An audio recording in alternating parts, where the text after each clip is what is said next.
This one sucks. It's time to give up video games. Hey everyone, I'm Chris Fledstrom, and I am here to encourage everybody to grow in some way, shape, or form. One action, one habit, one day at a time. And today, I want to talk to you about my journey into the personal development sphere. There's going to be actually several videos of how I ended up getting here, but this one in particular is about video games. I grew up playing video games. When I was a kid, I was born in 1987.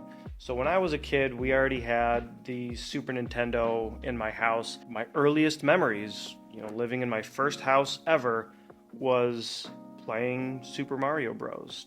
I don't remember if I was any good at it. I don't think I ever beat the game, but I remember it's on our big screen TV that was gigantic and probably weighed 8,000 pounds. I'd be playing Super Mario Brothers. And when we moved, I moved a lot, and pretty much every single grade we were in a different place, and that tends to be how I remember where we were at any given time when we lived in Connecticut. I got the Sega Genesis, and from there, fourth grade, I was like 9 years old. I always had some video game system, and I used to play video games a lot. And I remember, fourth grade was Mortal Kombat 3. I remember that very specifically.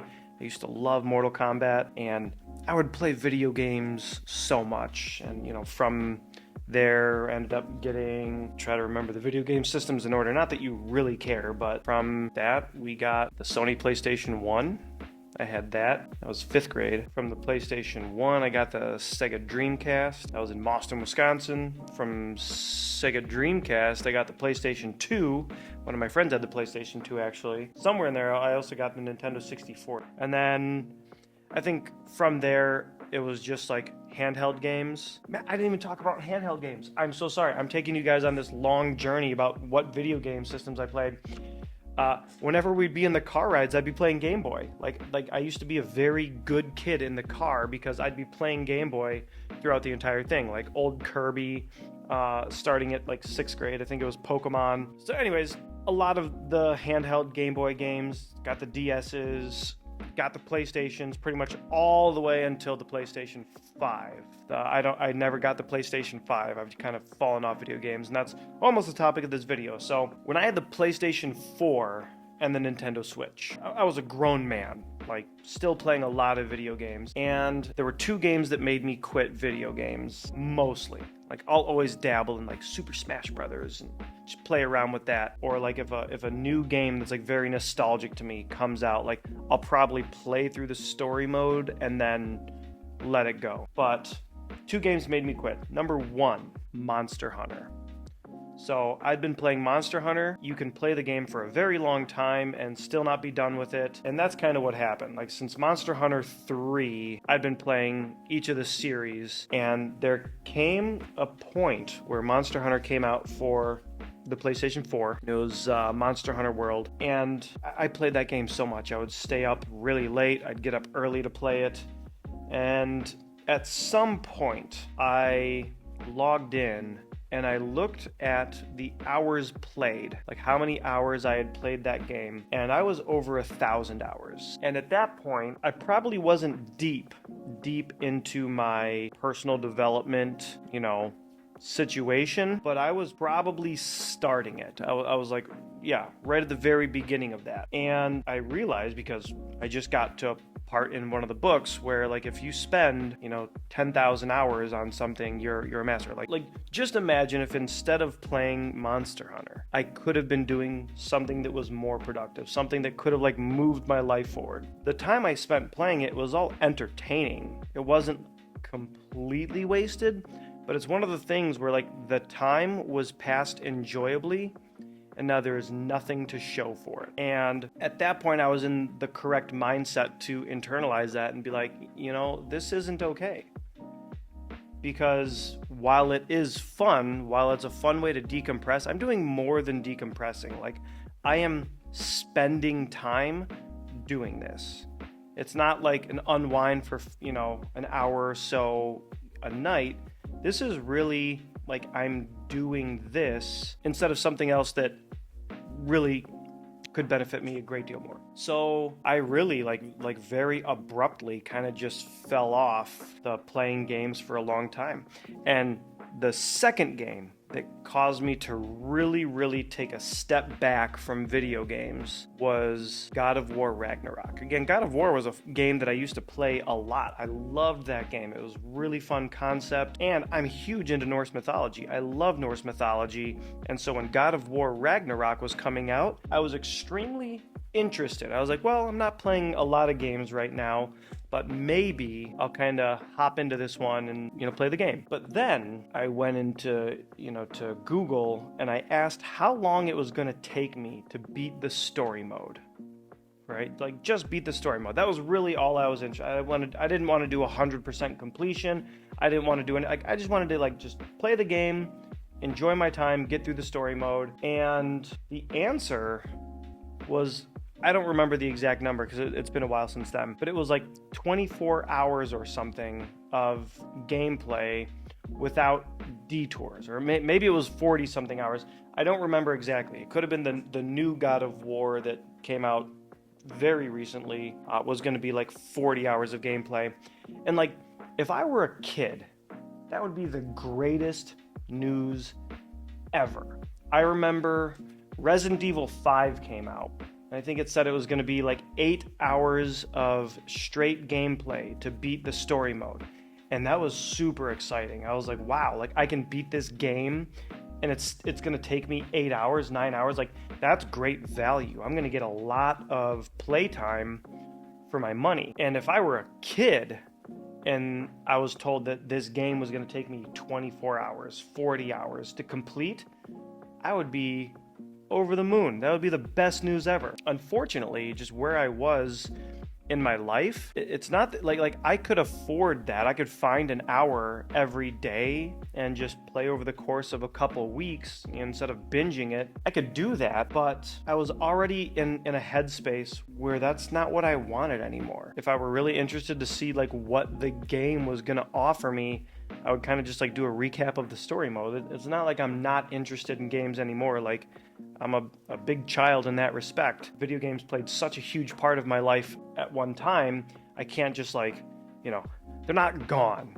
But I'm so much more interested in the things that are going to both bring me value and bring other people value that I can't stomach that kind of time sink. There's far too many other things that I'm working on. Plus, being a newer dad, I would just much rather spend time with my daughter. Now, if my daughter eventually ever wants to play video games, I think we can revisit this conversation and be like, okay, guys, I'm playing video games again a little bit. I don't think my daughter is going to want to dive into, being extremely productive when she's younger. And that could be a time that we spend together. Right now, we're not even letting her on screens, but at some point that will change. I could see it being really fun sitting down and just like spending some time playing games, but also being able to do my due diligence as a father and limiting the amount of screen time that we have and say like, hey, like I know this is going to be fun and I can't tell you that I didn't do it because I spent so many hours playing video games when I was a kid. But at the same time, I was also doing sports. I've always done martial arts. I used to go and spend all day outside skateboarding when I was a kid, and then I'd come in and play video games after that. So it's not like I wasn't doing anything else. And I know there are some kids where you cannot peel them from a screen without some kind of meltdown. I really don't want that to be the case with my daughter, and I don't want that to be the case with myself anymore. So even like a game comes out and I'm interested, I really have to see what kind of a time sink that's going to be before I even consider playing it, because I know I'm exchanging that time for something else. It's important to make time for things that are fun, things that are pleasurable for you, but at least right now where I am in my journey, I can't afford to play games like I used to, and I can't really afford to play games like they're being made.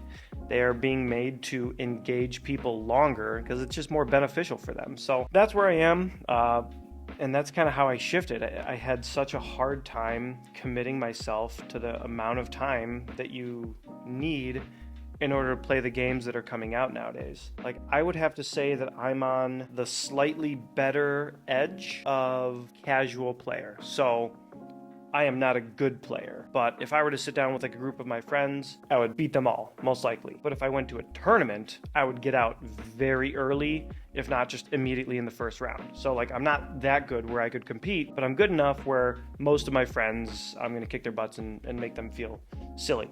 But if I wanted to invest the time to actually get good at that game, now we're starting to look at like the levels of where I was playing other video games, where it's like, okay, hundreds of hours, thousands of hours.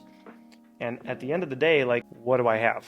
Like, I can beat my friends better. I don't want to be a competitive player. So like, I can't really commit that amount of time, that amount of attention, that amount of energy into playing video games, even though like they hold such a huge space in my heart, and like they're very nostalgic. I can like emotionally remember times of my life where video games were involved. Like I think of PlayStation 1 and Spyro the Dragon and white fudge covered Oreos. Like those are all like a memory, and that all kind of surrounds the time when my brother died, which was like a really heavy part of my life. But like I kind of have this like nostalgic pillow around some of the more challenging areas of my life.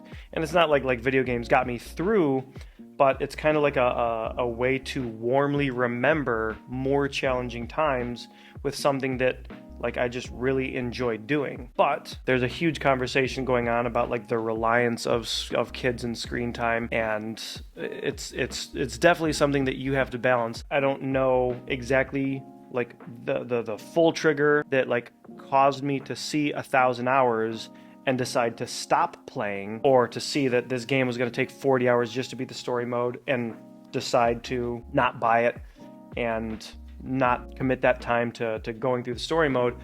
I don't know what the big thing that was there that caused me to stop, but I'm appreciative of it. I'm glad that I had that self-restraint, and at this point, video games are almost absent from my life. When I show up to my day job, we have a summer camp and an after-school program, and the kids enjoy playing, Super Smash Brothers at the end of the day.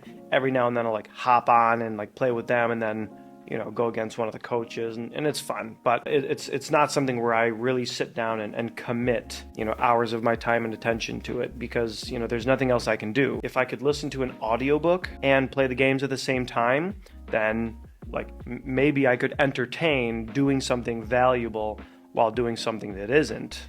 But I can't. Like, my attention has to be on one or the other, otherwise it's like one of them is wasted. So it's just not a way that I can decide to spend my time. So that is why video games are predominantly out. And it's not like a qualitative statement saying like that's good or that's bad. It's the absolute right decision for me, especially at this point in my life and at this point in my career, as I'm trying to transition. Like I said before in another video, like I'm trying to figure out how to do YouTube stuff. Like I'm trying to understand this. I'm trying to understand how to make better creation. I'm trying to understand how to write more compelling material so that people can find a way to get value from this. But that's where I am right now. That's how I went from, when I was a kid, just loving video games and playing video games so much, and them taking up such a large portion of my time and my life, to now almost absent. And we all have these kind of moments in our journey where we're doing something we shouldn't, and we move towards the things that we should be moving towards. And I think that is the right choice. We all have to make that choice. If there is something that you have been doing that is very similar to this, where something that you enjoyed was kind of just a drain on your overall well-being, let me know your story. Put it in the comments, share it in the Facebook group if you jumped over there and joined us there. But these are the stories that people need to hear. People kind of need to know that at one point things weren't as good as they could be, but we made that hard decision to move forward. It's not like recovered from like a drug addiction here, but the amount of time that I spent playing video games was a very, very big time and attention sink that just reduced my overall quality of life. So if this inspires anyone to give something up and do a little bit better, please let me know those stories as well, and we'll see you guys soon.